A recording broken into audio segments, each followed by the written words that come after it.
सदगुरु भगवान की जय। ये परमात्मा की बहुत कृपा है। ये लोग पूछते हैं कि आपका धाम तुम शब्द से क्यों चला। सब जगह अखंड हो सकता है, धाम हो सकता है, आश्रम हो सकता है, लेकिन आपका धाम तुम से कैसे चला। हर जगह ये चर्चा बनी हुई है कि तुम कहाँ से आ गया। अब ये कौन ऐसा शब्द है कि कोई का भगवान का शब्द नहीं है, कोई शास्त्र का शब्द नहीं है, कोई एक पर्याय नहीं है, लेकिन तुम कहाँ से आ गया। अब तुमको जानते ही नहीं है लोग कि तुम है क्या, जो कि तुम ही अनादि हो, तुम ही सनातन हो, तुम ही शाश्वत हो, तुम ही सब कुछ हो।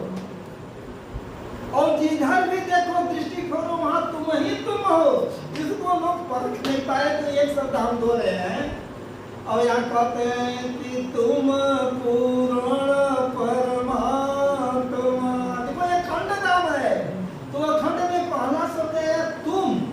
इसके चारों का हम व्याख्या करेंगे, आज नहीं दे रहे हैं, आज एक शब्द बोल रहे हैं कि तुम ही तुम हो।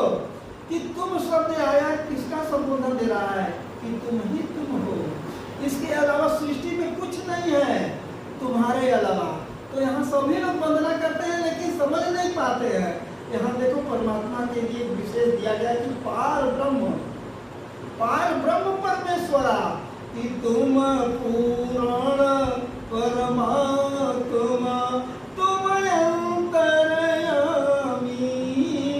पर ब्रह्म परमेश्वर, तुम सबके स्वामी।